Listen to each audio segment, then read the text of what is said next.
So I was just on the phone with my good friend Armand, and I just realized that you need to have good friends in your life. If you don't have good friends, you need to find some people.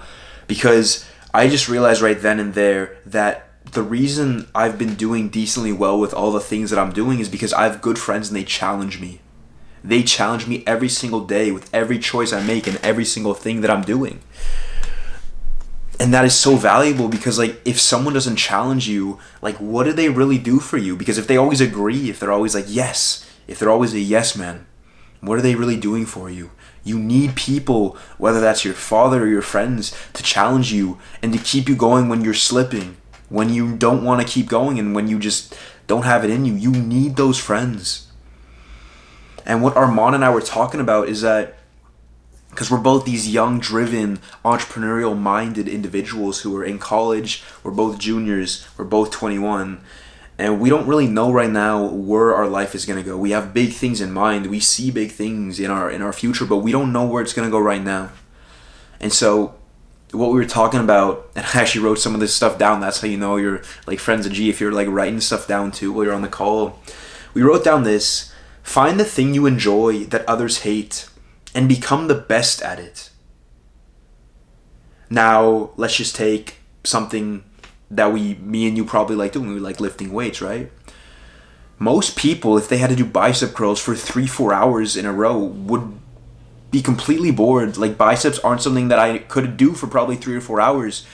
But you know who could do that for 3 or 4 hours every single day, if needed, was Arnold. And Arnold became Mr. Olympia because he was able to do what others hated and become the best at it. Now, he had good genetics. He had a good foundation that he could, work off of.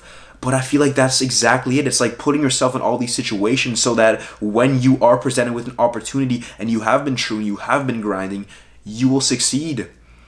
Because it's kind of like the stars aligning. You're working, you're putting these efforts in and day out, and you don't know where things are going to go, where they're going to lead to, but you stay going. And then somehow, some moment happens, and you're ready because you didn't need to get ready. You stayed ready.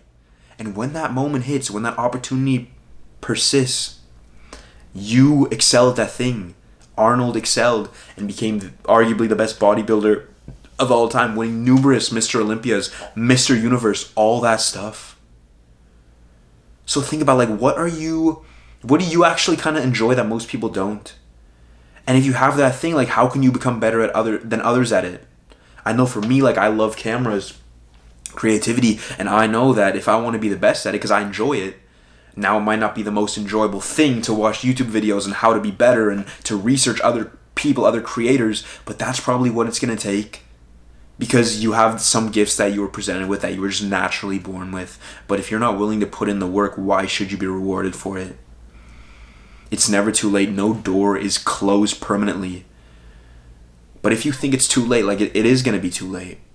Now, if that's a young person looking for an internship or a job, if you think you've already like lost and that it's too late, like you are going to find reasons to think that. When you keep getting denied 10 in a row, you're probably not going to keep going because you don't see it.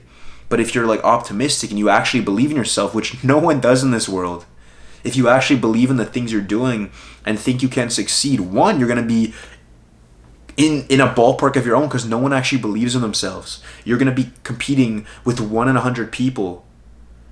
But if you believe, you're going to send that 11th email, and that 11th email could possibly be the one that gets you that job, that opportunity that you probably really wanted.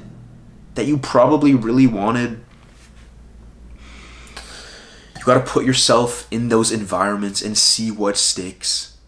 And I know it's tough. It's tough to get that ball rolling, but like compound interest, it's such a big thing in this world with money, with people, with relationships. You got to start, and that first step is tough. That's why I always say, like, don't look at where you want to go. Like, have that in your mind, but just look down at your feet, bro, and like take a step. And keep taking those steps, and before you know, you'll be way further than you ever could have thought. But you got to start, and don't push it off, because you're gonna say like, yeah, like next year, like bro, like if you're not gonna do it today, you're probably not gonna do it. And I know that for me too, because I've been procrastinating these school assignments because I don't want to do them. I need to do them, and I know that if I don't do them like today, they're still gonna happen, right? But if I get it done, they're out of the way. I can focus on what really matters. So if you want to do that thing, like, just get it done. No door is ever closed, because if you are a person who they genuinely think could help a company, if you're a person who excels at your craft and are good at what you do, you're like, if you give them every reason to want to work with you, they're going to find a way to open a door to make the magic happen. And you may not see that right now. You may think that every door is closed, but like, that goes back to mindset again. Like, how much do you really believe? So, as a young, driven, motivated individual, like, I don't even know where it's going to go half the time. But I got my vision, I got my story, and I know that I'm congruent to that every single day with everything that I do. From eating the food, to sleeping, to getting a workout in, to reading a little bit, to trying to ask a probing question, like, all that stuff. And if you're congruent to it, I literally promise you, brother, because I've seen this happen in my life. When you apply yourself to something, like, you can't fail, and you stay at it when others quit. Like, if you keep going, for me, for example, just to bring something to the table, I always kind of wanted to succeed on social media when I was younger.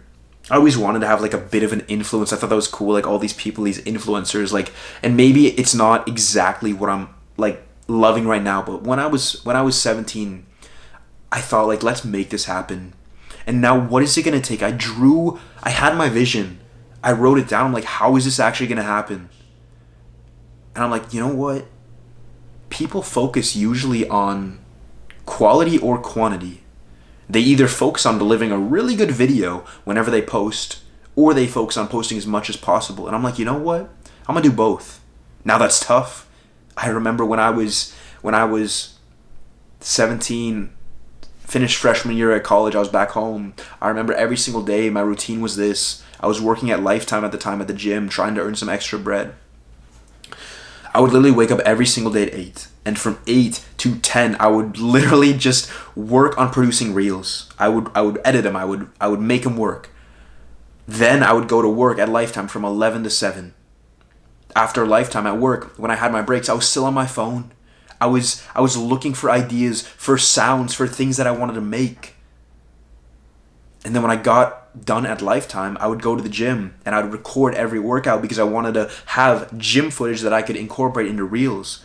And then I'd get home at about 10, eat something, and go to bed. And that process stuck with for 3 months. And I literally went from, and I know I've calmed down on Instagram because I just haven't been posting as much, but I literally went from like 3,000 followers to 120,000 followers. I think I hit like 117K, which was the most I ever had. And I literally did that in like 6 months. I posted 3 videos a day, every single day for 3 months. Non-stop. I didn't make excuses when I didn't feel good or when I didn't have the time. I had to stay up late sometimes too. And every single day I did that. That was my routine. My whole life was congruent to it. I was literally just lifting, making videos, and working. And if it didn't have room in my life, it wasn't congruent to who I wanted to be, the thing that I wanted to do. I didn't have time for it. And it might be hard to stop like playing Xbox or like say no to a friend, but it takes some sacrifice in life to be able to do what others aren't doing. If you're doing what everyone else is doing, like, why do you think you could succeed, bro? Now, I say this most videos, but I think it's important to like narrow it down and just hone it in and like really have it stick. If you want to be like the rest, you can't do what the rest are doing. Now, as a 17-year-old home for the summer, it would have been so easy and so much more fun, arguably, to just have fun with my friends, to just party all summer and to just, do that. But I literally worked my ass off. I was working 6 days a week. And maybe Sunday I had a little bit of time to like do some stuff like that. But it's what it's going to take. Like, it is going to cost what it's going to cost. And looking back at that, I'm not surprised that I succeeded. Because I literally made my whole life congruent to that. I literally didn't like miss once. I literally just saw that and was like, okay, let's just go as hard as we possibly can. And it was probably one of the most enjoyable times of my life. Now, obviously, seeing the growth did make it enjoyable, right? But just having my mission, my purpose, and staying true with that for months on end, I just felt good, like I was doing something bigger in this world.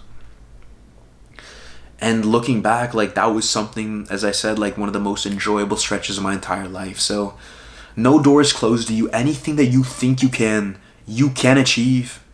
Because every person you succeed in this world was probably at that position you are at right now, where you're like, I don't think it's going to go, but I'm going to try one more time. I'm going to try one more time. Because you never know when you're on the brink of achieving the most greatness you've ever had in your life. I literally have a poster on my door when I go in the bathroom, and it's like a success like curve, like a graph, right? And it's saying how like success goes up and down and up and down and up and down, and it goes down, and you think you're at that point where it couldn't possibly go worse. And then you go one more day, and you never know. You never know, but it does come down to believing. Because if you don't believe in yourself, bro, no one's going to believe in you. And look at that from the other side of it, like, if you have your self-belief, you don't need anyone else's, because you spend the most time with yourself. And if you have your belief, like, that's the most important thing in this world, and most people don't. Most people have voices in their heads telling them they can't do this, and it happens to me too, but you gotta drown out that noise, and you gotta just focus on it. You know what you need to do. You know what you need to do, and don't wait for it. Start today. Because if you leave it, you may do it in 5-10 years, and that one day when you actually start, you're going to wish you had done it the day that you even thought about it. The time is yours. It's only about, are you going to waste it, or are you going to do something with it? Keep going. Head up, keep pushing.